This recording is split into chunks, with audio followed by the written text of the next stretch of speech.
আসসালামু আলাইকুম। বাংলা সংবাদে সবাইকে স্বাগত জানাচ্ছি। আমি চিন্তিয়া হক। শুরুতেই সংবাদ শিরোনাম। আওয়ামী লীগকে নিষিদ্ধ না করলে নির্বাচন মেনে নেওয়া হবে না বলছেন গণ অধিকার পরিষদ। এদিকে নানকের বাসায় তল্লাশি, পাওয়া গেল গুরুত্বপূর্ণ নথি। জানাবো যুক্তরাজ্য, যুক্তরাষ্ট্র, জার্মানিতে খালেদা জিয়ার চিকিৎসার পরামর্শ। শেখ হাসিনার হুকুমে সকল গণহত্যার বিচার করা হবে বলছেন জাগপা। চট্টগ্রামে টানা বর্ষণে জলবদ্ধতা, তলিয়ে গেছে নিম্ন অঞ্চলের বসতঘর। এবং সর্বশেষ জানাবো ভারী বর্ষণ ও পাহাড়ি ঢলে ডুবেছে জনপদ। দর্শক শুনছিলেন সংবাদ শিরোনাম, এখন বিস্তারিত। আওয়ামী লীগকে নিষিদ্ধ না করলে নির্বাচন মেনে নেওয়া হবে না বলছেন গণ অধিকার পরিষদ। গণ অধিকার পরিষদের নেতারা বলেছেন, গণহত্যায় নেতৃত্ব দেওয়া আওয়ামী লীগ বাংলাদেশের রাজনীতি করতে পারবে না। তাদের নিষিদ্ধ না করে সংখ্যানুপাতিক নির্বাচন মেনে নেওয়া হবে না। গণ অধিকার পরিষদের একাংশের সাধারণ সম্পাদক মোহাম্মদ রাশেদ খান বলেন, নির্বাচন হলে আওয়ামী লীগের লোকজন সংসদে চলে যাবে, কিন্তু গণহত্যার দায়ে অভিযুক্ত কোনো দলের লোক জাতীয় সংসদে ঢুকলে তার শহীদদের রক্তের সঙ্গে বেইমানি করা হবে। তিনি বলেন, নামে বেনামে বিভিন্ন ব্যানারে আওয়ামী লীগ মাঠে নামছে। হঠাৎ দাবি দেওয়া নিয়ে সচিবালয়ের সামনে হাজারো মানুষ। এই দাবি 15 বছর আগে না করে একযোগে সবাই কেন মাঠে? আওয়ামী লীগের লোকজন দেশকে অস্থিতিশীল করতে এসব আয়োজনে মানুষ সরবরাহ করছে বলে অভিযোগ করেন তিনি। গণ অধিকার পরিষদের জ্যেষ্ঠ যুগ্ম সাধারণ সম্পাদক হাসান আল মামুন বলেন, কোনো পত্রিকা কিংবা টিভি চ্যানেলের সম্প্রচার বন্ধ করা যাবে না, বরং নীতিমালা সংশোধনের করে মুক্ত গণমাধ্যম হিসেবে তাদের গড়ে তুলতে হবে। নানকের বাসায় তল্লাশি, পাওয়া গেল গুরুত্বপূর্ণ নথি। আওয়ামী লীগের সভাপতি মণ্ডলীর সদস্য এবং সাবেক বস্ত্র ও পাটমন্ত্রী জাহাঙ্গীর কবির নানকের বাসায় তল্লাশি চালিয়েছে শিক্ষার্থী ও সেনাবাহিনী। এলাকাবাসী জানিয়েছেন, সেনাবাহিনীর সদস্যদের সঙ্গে শিক্ষার্থী উপস্থিত ছিলেন। সেখানে উপস্থিত কয়েকজন শিক্ষার্থী জানান, বাসা তল্লাবদ্ধ বা সিল করার জন্য তারা পুলিশকে ফোন করেছে, কিন্তু পুলিশ রিসিভ করেনি। উৎসুক জনতা ভিড় করা নিরাপত্তার স্বার্থে তারা ঘটনাস্থল ত্যাগ করেননি। শিক্ষার্থীরা উপস্থিত গণমাধ্যম কর্মীদের জন্য জানান, বুধবার সন্ধ্যার পর তল্লাশি শুরু হয়। সকালে দুপুরে কয়েকটি গাড়িতে বস্তা থেকে শুরু করে অনেক কিছু নিয়ে যাওয়া হয়। আমরা সন্দেহ করি কিছু থাকতে পারে, সেজন্য সেনাবাহিনীর সহযোগিতায় আমরা তল্লাশি শুরু করি। শিক্ষার্থীরা আরো বলেন, নানকের বাসা থেকে আগ্নেয়াস্ত্র বা টাকা পয়সা পাওয়া যায়নি। আমরা অনেক বাড়ির দলিল পেয়েছি, যেগুলো অন্যের নামে। চাকরির ক্ষেত্রে তিনি এবং আওয়ামী লীগের লোকজন যে সুপারিশ করতেন, সেই প্রমাণ আমরা তার বাড়ি থেকে পেয়েছি। আওয়ামী লীগের নেতাকর্মীদের টাকা পয়সা কোথায় কে আসতো, কোথায় যেত এবং কার কাছে কত টাকা যেত, সে লিস্ট ভেতরে পাওয়া গেছে। তারা আরো বলেন, প্রতিটি কাগজ আমরা গুরুত্ব দিয়ে দেখেছি। লকারে কিছু পাওয়া যায়নি। মাদ্রাসা শিক্ষার্থীদের কিছু ছবি পাওয়া গেছে বাসার ভেতরে। ভবনের নিরাপত্তা কর্মী আনোয়ার হোসেনের সঙ্গে কথা বলে জানা যায়, ধানমন্ডির একটি বাসায় থাকতেন নানক। মাঝে মাঝে মোহাম্মদপুরের এই অ্যাপার্টমেন্টে আসতেন, তবে গত 5 আগস্টের পরে আর আসেননি। গত নির্বাচনের সময় ওই ফ্ল্যাটটি মোহাম্মদপুর আওয়ামী লীগের নির্বাচনী ক্যাম্প অফিস হিসেবে ব্যবহৃত হয়েছে। যুক্তরাজ্যে, যুক্তরাষ্ট্র, জার্মানিতে খালেদা জিয়ার চিকিৎসার পরামর্শ। বিএনপি চেয়ারপারসন বেগম খালেদা জিয়াকে যুক্তরাজ্য কিংবা জার্মানিতে চিকিৎসা করানোর ব্যবস্থা করতে বলা হয়েছে। জাহিদ হোসেন বলেন, এভারকেয়ার হাসপাতালের চিকিৎসক শাহাবুদ্দিন তালুকদার সহ অন্যান্য চিকিৎসক ও জন হপকিন্স বিশ্ববিদ্যালয়ের 3 জন চিকিৎসকের অধীনে খালেদা জিয়ার চিকিৎসা হয়েছে। আজ সকালে মেডিকেল বোর্ড তার স্থায়ী চিকিৎসার জন্য মাল্টি ডিসিপ্লিনারি অ্যাডভান্স সেন্টারে নেওয়ার পরামর্শ দিয়েছেন।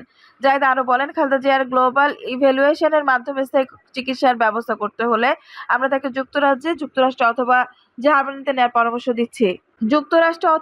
জার্মানিতে নেওয়ার পরামর্শ দিয়েছি, কিন্তু এসব দেশে দীর্ঘযাত্রার জন্য প্রয়োজন শারীরিক সুস্থতা তার নেই। তিনি ভ্রমণ করার মতো সুস্থতা লাভ করলে তাকে বিদেশে নেওয়া হবে। একদিন খালেদা জিয়া সাংবাদিকদের মাধ্যমে দেশবাসীর প্রতি কৃতজ্ঞতা ও ছাত্র জনতার গণ অভ্যুত্থানের শহীদদের আত্মার মাগফিরাত কামনা করেছেন। শেখ হাসিনার হুকুমে সকল গণহত্যার বিচার করা হবে বলছেন জাগপা। পিলখানা সেনা গণহত্যা, 28 অক্টোবর গণহত্যা, লগি বৈঠা শাপলা চত্বরে গণহত্যা, বৈষম্যবিরোধী ছাত্র আন্দোলনের ছাত্র জনতা গণহত্যা সহ শেখ হাসিনার নির্দেশিত সকল গণহত্যার বিচারের দাবিতে জাতীয় গণতান্ত্রিক পার্টি জাগপার গণ সমাবেশে বাংলাদেশ জামায়াত ইসলামীর সহকারী সেক্রেটারি জেনারেল মাওলানা আব্দুল হালিম হুঁশিয়ারি দিয়েছেন। তিনি বলেন, গত 15 বছর আওয়ামী লীগ সরকার জামায়াতের অগণিত মানুষকে হত্যা ও গুম করেছে। অন্যায়ভাবে বাংলাদেশে জামায়াত ইসলামের শীর্ষ নেতৃত্ববৃন্দের ফাঁসি ঝুলিয়ে হত্যা করেছে। অন্যান্য রাজনৈতিক দলেরও বহু নেতাকর্মীদের হত্যা করেছে। শুধু তাই নয়, গত 15 বছরে দেশের মানুষ ঘরে বাইরে শান্তিতে ঘুমাতে পারেনি। গুম, খুন এবং গণহত্যার মধ্য দিয়ে শেখ হাসিনা বাংলাদেশে পরিচালনা করেছিল। দেশের সকল গণহত্যা হয়েছে ভারতের পরিকল্পনা ও শেখ হাসিনা সরকারের নির্দেশে। এবার সকল গণহত্যার বিচার আন্তর্জাতিক আদালতে হবে। জামায়াতের এই নেতা অন্তর্বর্তী সরকারের কাছে আহ্বান জানিয়ে আরও বলেন, শেখ হাসিনাকে ভারত থেকে দেশে ফেরত এনে বিচার কাজ সম্পন্ন করুন। জনগণের দাবি এখন শেখ হাসিনার বিচার করা। সভাপতির বক্তব্যে জাতীয় গণতান্ত্রিক পার্টি জাগপার সহ সভাপতি ও দলীয় মুখপাত্র রাশেদ প্রধান বলেন, গত 15 বছরে বাংলাদেশের রক্তস্রোতের উপর পরিচালিত হয়েছে একটি দানবীয় স্বৈরাচার শাসক বাংলাদেশকে গণহত্যা ও গুম খুনের রাষ্ট্রে পরিণত করেছে। আমরা সেই দানবীয় খুনি শেখ হাসিনার বিচার চাই। অবিলম্বে শেখ হাসিনাকে ভারত থেকে বাংলাদেশে ফেরত এনে দ্রুত বিচার কাজ শেষ করতে হবে। রাশেদ প্রধান আরো বলেন, পিলখানা গণহত্যা, 28 অক্টোবর গণহত্যা, শাপলা চত্বর গণহত্যা এবং বৈষম্য বিরোধী আন্দোলনের ছাত্র জনতাকে গণহত্যার হুকুমদাতা হিসেবে শেখ হাসিনার বিচার আন্তর্জাতিক আদালতে হতে হবে। সকল গণহত্যার দায়ে আওয়ামী লীগকে নিষিদ্ধ করতে হবে। তাহলেই আগামীর বাংলাদেশ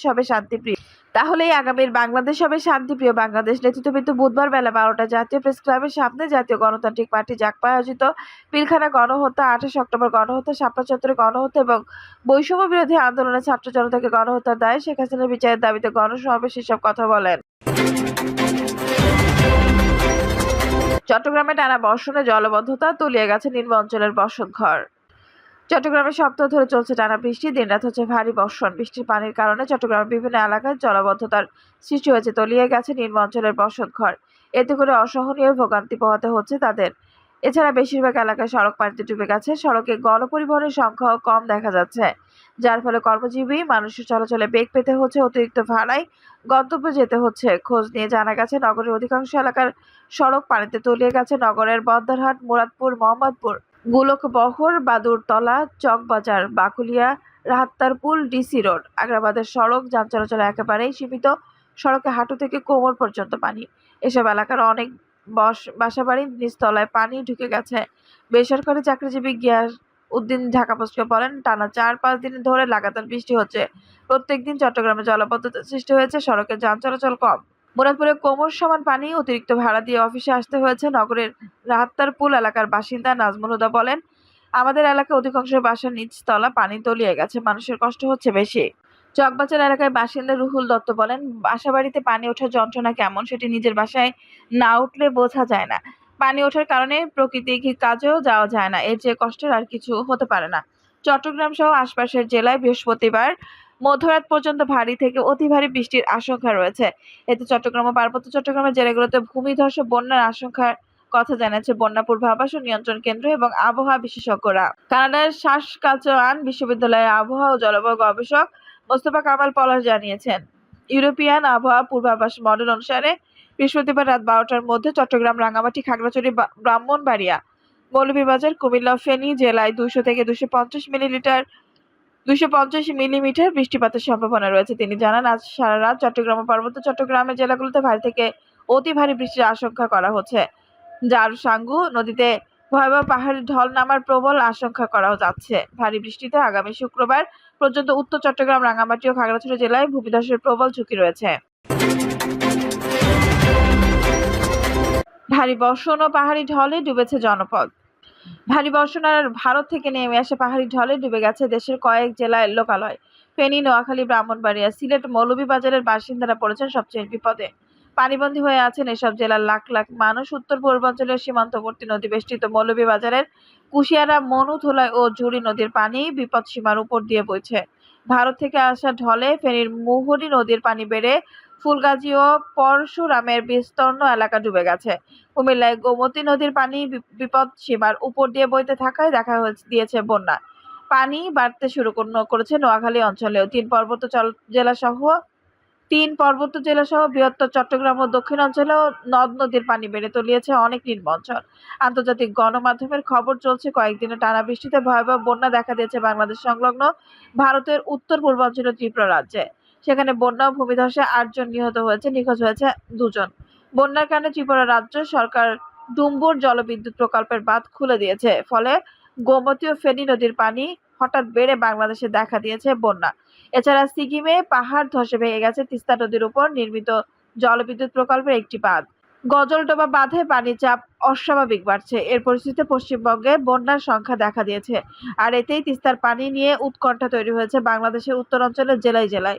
দুদিন ধরে ঢাকার চেয়ে দেশের অন্য অঞ্চলে বেশি বৃষ্টি হয়েছে বেশি।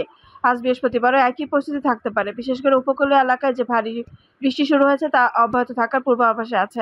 আবহাওয়া অধিদপ্তর সূত্র বলছে, বঙ্গোপসাগরের সৃষ্ট লঘুচাপটি ইতিমধ্যে দেশের মধ্য অঞ্চল ও আশপাশ এলাকায় অবস্থান করছে। এর প্রভাবে দেশের বেশিরভাগ এলাকায় কালো মেঘ ঢেকে গেছে। উপকূলীয় এলাকার দমকা হাওয়া বইছে, শক্তিশালী হয়ে উঠেছে মৌসুমী বায়ু। সব মিলিয়ে বৃষ্টি বেড়েছে। দমকা হাওয়া বয়ে যাওয়ার কারণে উপকূল সহ দেশের নদী বন্দরগুলোতেও ঝড়ো বাতাসে বয়ে যাচ্ছে। আবহাওয়া অধিদপ্তরের আবহাওয়াবিদ মনোয়ারা হোসেন বলেন, মৌসুমী বায়ু শক্তিশালী হয়ে উঠেছে। আবার সাগরে সৃষ্ট সুস্পষ্ট লঘুচাপটি দেশের মধ্য অঞ্চলে অবস্থান করছে। এই কারণে আজ বৃহস্পতিবার রাজধানী সহ অন্য অঞ্চলে বৃষ্টি আরও বাড়তে পারে। এই বৃষ্টি অব্যাহত থাকতে পারে আগামী এক সপ্তাহ। আবহাওয়া অধিদপ্তর থেকে ময়মনসিংহ, সিলেট সহ উপকূলীয় এলাকার নদী বন্দর ১ নম্বর স্থানীয় সতর্ক সংকেত দেখাতে বলা হয়েছে। ৩ নম্বর স্থানীয় সতর্ক সংকেত দেখাতে বলা হয়েছে চট্টগ্রাম, কক্সবাজার, মোংলা ও পায়রা সমুদ্র বন্দরকে। বঙ্গোপসাগরে অবস্থানরত মাছ ধরার নৌকা ও ট্রলারকে পরবর্তী নির্দেশ না দেওয়া পর্যন্ত উপকূলের কাছাকাছি থেকে সাবধানে চলাচল করতে বলা হয়েছে। ব্যুরো প্রতিনিধি ও সংবাদদাতার পাঠানো তথ্য বলছে, ফেনীর পরশুরামে ও ফুলগাজীতে বন্যা পরিস্থিতির অবনতি হয়েছে। মুহুরী-কহুয়া ও সিলোনিয়া নদীর পানি বিপদসীমার উপর দিয়ে প্রবাহিত হচ্ছে। পরশুরামে বন্যার পানিতে ভেসে একজন নিখোঁজ রয়েছেন। ফেনী পরশুরাম সড়কে সব ধরনের যান চলাচল বন্ধ রয়েছে। কয়েকটি ডিঙি নৌকার লোকজন উদ্ধার করে আশ্রয় কেন্দ্রে নেওয়া হলেও বেশিরভাগ মানুষ এখনো পানিবন্দী। গ্রামীণ সব সড়ক ও ফসলের মাঠ তলিয়ে গেছে, ভেসে গেছে পুকুর ও খামারের মাছ। দুর্গতদের উদ্ধারে ফায়ার সার্ভিসের উদ্ধার কর্মীদের কাজ করেছেন। পরিস্থিতি সামাল দিতে জেলা প্রশাসনের তরফ থেকে সেনাবাহিনী ও কোস্ট গার্ডের সহযোগিতা চাওয়া হয়েছে। ভারী বৃষ্টি ও পাহাড়ি ঢলে ব্রাহ্মণবাড়িয়ার আখাউড়া স্থল বন্দর ও আন্তর্জাতিক ইমিগ্রেশন পুলিশ চেকপোস্ট প্লাবিত হয়েছে। গতকাল সকাল 10টার পর ইমিগ্রেশনের সব কার্যক্রম বন্ধ হয়ে গেছে। গাজীর বাজার এলাকায় একটি অস্থায়ী সেতু ভেঙে আখাউড়া আগরতলা সড়কে বন্ধ হয়ে গেছে যান চলাচল। উপজেলার অন্তত 50 গ্রাম প্লাবিত হয়েছে। এর মধ্যেই গতকাল আখাউড়ায় বন্যার পানিতে ডুবে সুবর্ণা আক্তার নামে এক অন্তঃসত্ত্বা নারী মারা গেছেন। সুবর্ণা আখাউড়া দক্ষিণ ইউনিয়নের বীরচন্দ্রপুর গ্রামের পারভেজ মিয়ার স্ত্রী। এছাড়া কসবা উপজেলার তিতাস, সালদা, সিরাই, বুড়ি বিজদা নদীর পানি বেড়ে 20 গ্রামের নিম্ন অঞ্চল প্লাবিত হয়েছে। তলিয়ে গেছে হাজার হেক্টর জমির রোপা আমন ও 30 হেক্টর জমির সবজির ক্ষেত। গতকাল সিলেটের বিভিন্ন পয়েন্টে নদীর পানি বেড়েছে। কুশিয়ারা নদীর পানি 2টি পয়েন্ট প্রবাহিত হচ্ছে বিপদসীমার উপরে। দর্শক, এই ছিল এখনকার সর্বশেষ সংবাদ। নিউজটি ভালো লাগলে অবশ্যই একটা লাইক দিন, কমেন্ট আপনার মূল্যবান মতামত জানান। সবসময় আমাদের পাশে থাকতে সাবস্ক্রাইব করে বেল বাটনটি অন করে রাখুন। ধন্যবাদ।